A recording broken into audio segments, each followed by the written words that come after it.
అయితే నేను నా పెయింట్ పని మీద ఒక పాట రాసుకున్నా.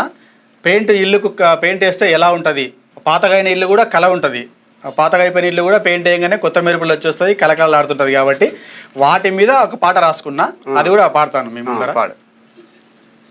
ఇంటికి రంగులు వేస్తావు నువ్వు, రంగుల లోకం చూపిస్తావు. ప్రతి ఇంటికి రంగులు వేస్తావు నువ్వు, ఇంద్రధనుసునే పుట్టిస్తావు. ఇంటికి రంగులు వేస్తావు నువ్వు, రంగుల లోకం చూపిస్తావు. ప్రతి ఇంటికి రంగులు వేస్తావు నువ్వు, ఇంద్రధనుసునే పుట్టిస్తావు. పాడుబడ్డ ప్రతి ఇంటిని నువ్వు రూపురేఖలే మార్చేస్తావు. అన్నా పెయింటర్ అన్నా నీ కలనే గొప్పది రన్నా, అన్నా పెయింటర్ అన్నా నీ కలనే గొప్పది రన్నా.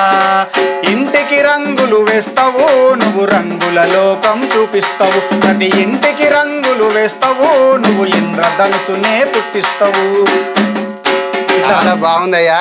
పెయింట్ మీద ఇంత ఇల్లు ఎంత మంచిగా కట్టినా గానీ ఆ పెయింటింగ్ వేసినా ఇంటికి అందము. ఇంటికి అందం అంతే, మంచిగా రాసినావు. నువ్వే రాసినావు ఇది? నేనే సొంతంగా రాసి పాడుకున్నా. చాలా మంచిగా ఉంది.